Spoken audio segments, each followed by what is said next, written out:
CUB체 서진우 본부장입니다. 오늘은 MSO 법인 2부 원장님의 절세 효과라는 주제로 다시 찾아왔습니다. 오늘 방송 끝까지 시청하시면 세금을 어떻게 절세할 수 있는지, 그리고 내가 MSO 법인을 해야 되는지 말아야 되는지 이 부분에 대해서 정확히 아실 수가 있으실 겁니다.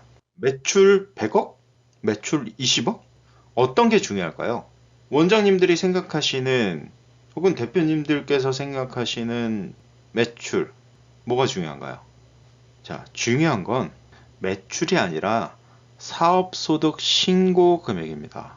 자, 우리 원장님들은 어쩔 수 없이 성실 신고를 하죠. 그러면 이걸 어떻게 하면 효율적으로 할 수 있을까에 대해서 오늘 좀 설명드리도록 하겠습니다. 우선 아셔야 될 게 있어요. 그냥 세무사님이 누가 세금 계산해줘서 세금 얼마 내세요. 원래 얼마 내야 되는데 얼마까지 이렇게 조정해 드렸습니다. 이래서 이제 다들 납부하시잖아요. 근데 원장님들이 본인이 알고 계셔야 돼요. 그래서 종합소득세율은 이렇습니다. 지금 2023년 개정된 소득세율이고요. 원장님들 입장에서는 여기만 보시면 될 것 같아요. 아직까지 이 금액 이하는 본 적이 없기 때문에, 물론 봉사활동 하시는 원장님들이 계시다라고 하시면 당연히 이 정도 이하의 소득이 발생하겠지만, 그런 원장님들은 또 MSO 법인은 또 필요가 없을 수가 있으니까 이 위에 소득만 보면 될 것 같고요. 그러면 내가 사업소득 신고를 하는데 1억 5천에서 10억 이상까지 신고를 한다라고 하면은 세율 구간 자체가 38%에서 45%입니다. 그럼 이게 MSO 법인과 어떤 차이가 있냐면, MSO 법인은 법인세를 납부를 하죠. 법인세를 납부를 합니다. 그러면 우리가 10억 초과 원장님들 같은 경우에도 법인과 비교를 해봤을 때는 19%의 법인세를 납부하고요. 그리고 2억 원 이하 원장님들은 9%의 법인세만 납부를 하면 된다. 자, 이건 그냥 비교를 한 겁니다. 종합소득세와 법인세를. 그러면 원장님들은 세금을 어떻게 내고 계시냐, 이걸 좀 보여드릴게요. 표로. 자, 원장님들은 당연히 지역 가입자일 수밖에 없어요. 건보료도. 그래서 2억, 3억, 4억, 5억, 6억, 7억, 8억, 9억, 10억까지 세금이 이렇게 나옵니다. 건보료가 1,500만 원에서 5,200만 원까지 가고요.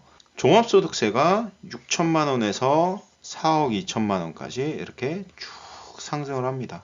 그러니까 실제적으로 내가 돈을 벌어도 번 게 아니죠. 그리고 실제 남는 세후 금액, 내가 건보료와 종합소득세를 다 내고 남는 금액은 거의 반밖에 안 되는 겁니다. 그렇죠. 그런데 중요한 게 있죠. 원장님들이 이 돈을 고스란히 신고하고 이 돈을 고스란히 가져가시면 전혀 문제가 없죠. 그런데 뒤로 나가는 돈도 있을 거라고 저는 예측을 합니다. 방송에서 말씀드리기가 좀 어려운 내용이죠. 내가 계산서나 어떤 것들을 끊지 못하고 나가는 자금이 반드시 있다. 그게 저는 보통 병원에서도 1년에 5천만 원 이상 된다. 좀 많이 나가는 병원은 몇 억까지 신고 없이 나가야 되는 금액들이 있다. 그럼 원장님들은 예를 들어서 10억 사업소득 신고를 하는데 내가 뒤로 나가는 돈이 3억이다. 그러면 실제 소득은 2억 2천밖에 안 되는 거예요. 그래서 제가 사내근로복지기금을 운영을 하시면 어떠냐, 이렇게 늘 말씀드려요. 근데 사내근로복지기금을 운영을 하던 MSO 법인을 운영을 하던 그거는 원장님들의 선택이기 때문에 제가 강요할 수는 없는 거고, 저는 이러한 것들이 좋고 그리고 절세에 굉장히 효과가 있다, 이런 것들을 말씀드리는 거죠. 그래서 뭐 반드시 하세요 이런 말씀은 아닙니다. 굉장히 도움이 된다라는 부분이고요. 그랬을 때 작게 얘기해 볼게요. 원장님 사업소득 신고하는 게 2억 정도가 된다라고 하면은 가장 작은 거 잡았습니다. 건보료 1,599만 6,240원, 종합소득세 6,158만 9천 원을 납부를 하고 합산했을 때는 7,700만 원 정도의 세금을 내는 거죠. 그래서 세율 자체가 38.79% 정도가 된다라는 겁니다. 근데 이 2억이라는 거를 MSO 법인에서 똑같이 자녀분에게 나간다라고 했을 때 세금 비교를 해보면 자녀 2명이 운영하고 있는 MSO 법인일 때 급여 5천만 원, 배당 5천만 원 이렇게 해서 각각 1억씩 가져간다라고 했을 때는 건보료는 당연히 직장 가입자니까 270만 원으로 줄어들고요. 그리고 배당 포함해서 건보료 계산한 겁니다. 그리고 근로소득세가 250만 원 정도. 그리고 배당 5천만 원 받으니까 770만 원 정도의 배당 소득세가 나오죠. 그래서 합산은 1291만 9,280원 정도가 나옵니다. 플러스 마이너스 5% 정도의 오차는 있습니다. 개인에 따라서 공제가 다 다르기 때문에. 그래서 세율로 따졌을 때는 12.91%가 되죠. 그러면 두 분이 합산을 한다라고 해도 세율은 평균 세율이니까 변하지 않죠. 그럼 원장님께서 종합소득 금액 2억일 때는 7,700만 원 정도의 세금을 납부하시는데 자녀분들 두 분이 나눠서 MSO 법인에서 운영을 하게 된다라고 하면 2,500만 원 정도의 세금으로 종결이 되는 겁니다. 그러면 몇 프로가 절세가 되냐? 25.88%의 세금이 절세가 됩니다. 그러면 제가 종합소득세를 좀 비교를 해서 말씀을 드렸는데 MSO 법인 같은 경우에는 자녀분이 될 수도 있고 와이프분이 될 수도 있고 여러 가지가 있어요. 그런데 우리가 생각을 해봐야 될 거는 뭐냐면 원장님의 소득뿐만이 아니고 향후에 원장님께서 자녀분이건 누구에게건 자산이라는 걸 물려줘야 될 때 그때 세금도 생각을 해야 된다라는 겁니다. 그렇다면 증여세가 얼마가 절세가 되냐?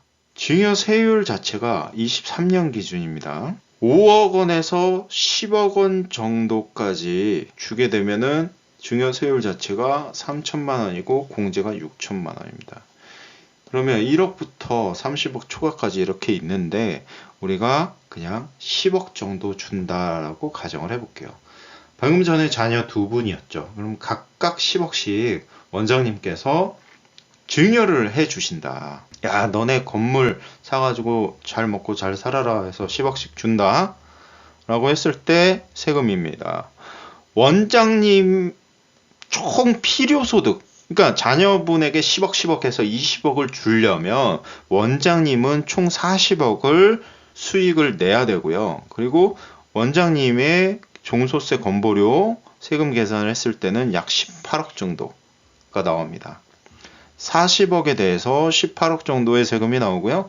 증여세는 또 각각 2억 3,280만 원씩 나와서 4억 6천만 원 정도의 세금이 나옵니다. 그리고 합산 세금은 23억 정도가 되는 거죠. 이건 또 반 이상이죠. 그러면 이게 MSO 법인일 때 아까 세금 차이가 났었잖아요. 그러면 그걸 좀 비교를 해서 말씀을 드리면 이런 겁니다. 매년 1억씩 해서 10년 동안 준다라고 했을 때는 세금 자체가 2억 5,800만 원밖에 안 돼요. 그러니까 MSO 법인을 운영을 했을 때 원장님이 혼자 병원을 운영하셔가지고 돈을 벌어가지고 자녀분에게 증여를 한다. 이랬을 때는 어마어마한 세금이 나오는 건데 MSO 법인에서 자녀분들이 실제로 운영을 하고 실제로 주주로서의 권리도 행사를 했을 때는 10년 동안 각각 10억씩 주게 되는데 세금은 2억 5,800만 원밖에 안 된다. 절세되는 금액 자체가 20억 정도가 됩니다. 물론 요즘 젊은 원장님들 같은 경우에는 한 3년에서 5년 정도 운영을 하시다가 폐업을 하시고 또 개원을 하시고 이렇게 하는데 그거 다 걸립니다. 조세 회피의 목적이 보인다. 다 걸립니다. 그거 조심하십시오.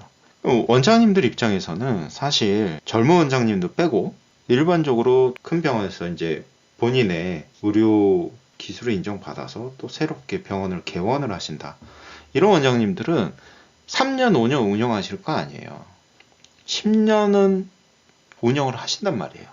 그럼 그런 원장님들은 세금을 다 다 내고 또 나중에 자녀한테 줄 때 또 다 세금 내고 하실 거냐? 아니죠. 물론 이 MSO 법인에 자녀분이 들어간다라는 가정은 자녀분의 동의가 있어야겠죠. 자녀분이 실제 아버지를 도와서. 근데 또 자녀분이 또 의사일 수도 있잖아요. 그럼 이거는 좀 안 되는 거예요.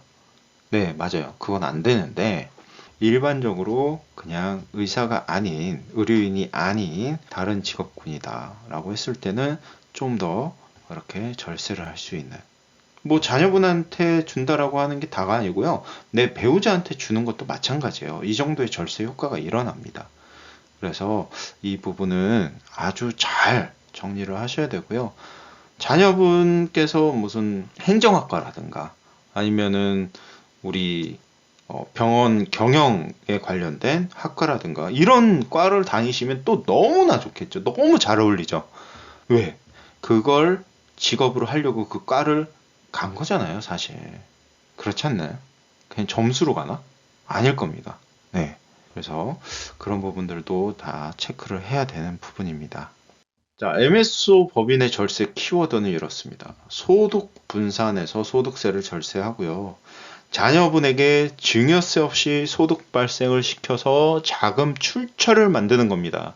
특히 자녀분이 결혼할 때 아파트를 구매하거나 전세를 가게 될 때 자금 출처 계획서라는 걸 제출을 하게 되죠. 그래서 이런 부분들을 증여 없이 도움을 줄 수 있다라는 부분이고요.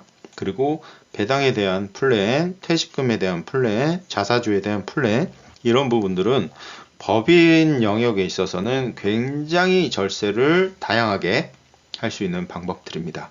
그래서 오늘은 MSO 법인의 절세 효과 그리고 절세 방법에 대해서 좀 설명을 드렸고요. 아무리 영상을 찾아봐도 이렇게 좀 설명을 해주는 방송이 없더라고요. 그래서 많은 원장님들께 도움이 될 수 있도록 제가 오늘 방송 만들어 봤습니다.